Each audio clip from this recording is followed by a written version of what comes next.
प्रहार bulletin मध्ये आपल्या सगळ्यांचं स्वागत। जाणून घेऊयात दिवसभरातील घडामोडी। मुंबईत हवामान विभागाने काही ठिकाणी मुसळधार ते अतिमुसळधार पावसाचा अंदाज व्यक्त केलाय। यासोबतच रत्नागिरी, रायगड आणि सातारा या जिल्ह्यांना रेड अलर्ट देण्यात आलाय, तर मुंबईसह ठाणे, पालघर या जिल्ह्यांना ऑरेंज अलर्ट जारी करण्यात आलाय। राज्य सरकारकडून रेशन कार्ड धारकांना यावर्षी गणेशोत्सवातही आनंदाचा शिधा वाटप करण्यात येणार आहे। तब्बल 1,70,00,000 अधिक रेशन कार्ड धारकांना याचा लाभ मिळणार आहे। यावर्षी 15 ऑगस्ट ते 15 सप्टेंबर दरम्यान हा आनंदाचा शिधा वाटला जाणार आहे। या शिध्याचा प्रत्येक संच 100 रुपये इतक्या सवलतीच्या दरात देण्यात येणार आहे। या शिध्याच्या संचामध्ये 1 किलो रवा, चणा डाळ, साखर आणि 1 लिटर सोयाबीन तेल देण्यात येणार आहे।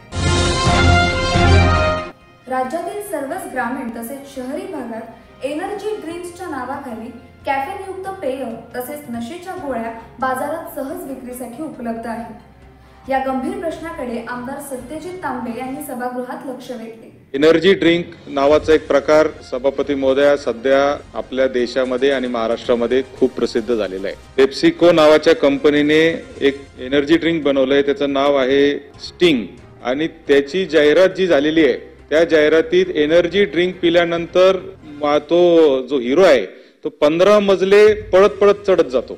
आता ह्या जाहिराती बघितल्यानंतर शाळेतले मुलं, कॉलेजमधले मुलं हे त्या प्रकारचे एनर्जी ड्रिंक घ्यायला लागले। एक एनर्जी ड्रिंक इंटरनॅशनल मार्केटमध्ये रेडबुल नावाचं आहे, जे खूप प्रसिद्ध आहे, त्याची किंमत 100 रुपये आहे। तर लोकल मार्केटमध्ये तयार होणारे जे एनर्जी ड्रिंक आहे यांच्या किमती 40, 50, 60 रुपयामध्ये ते मिळतात। शाळा कॉलेजेसच्या आसपास ते सर्रासपणे उपलब्ध आहे। त्यामुळे राज्य सरकारकडून शाळा परिसरात 500 मीटर अंतरावर कॅफेनयुक्त पेयांच्या विक्रीवर बंदी घालण्यात आली आहे।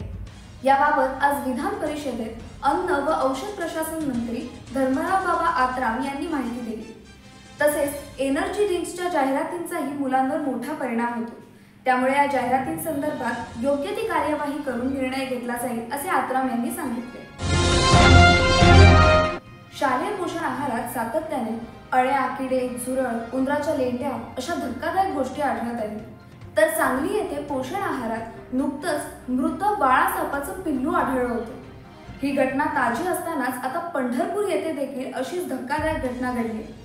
कासेगाव येथील भुसेनगरमध्ये अंगणवाडीत देण्यात आलेल्या पोषण आहारात चक्क मृत बेडकाचं पिल्लू आढळून आलं। यामुळे लहानग्यांच्या जीवांशी खेळणारी ही शालेय पोषण आहार योजना आता वादाच्या भोवऱ्यात सापडली।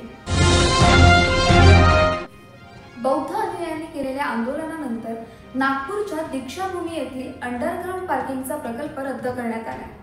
मात्र या पार्किंगसाठी खणण्यात आलेला अवाढव्य खड्डा हा तसाच कायम होता। आंदोलनकर्त्यांचा रोष लक्षात घेता आता हा खड्डा बुजवण्याची प्रक्रिया लवकरच सुरू करण्यात येणार आहे। दरम्यान अंडरग्राउंड पार्किंगचा नागपूर मेट्रोशी काहीही संबंध नसताना केवळ पार्किंगच्या सुरक्षेसाठी आणलेल्या बॅरिकेड्सवर नागपूर मेट्रो असे लिहिलेले होते। त्यामुळे ही पार्किंग नागपूर मेट्रोला दिली जाईल असे पसरवण्यात काही समाजकंटक यशस्वी झाले। समाज माध्यमांवर पसरवलेल्या या खोट्या अफवांमुळेच आंदोलनाचा भडका उडाला असे दीक्षाभूमी स्मारक समितीचे सदस्य डॉक्टर प्रदीप आगलावे यांनी सांगितले।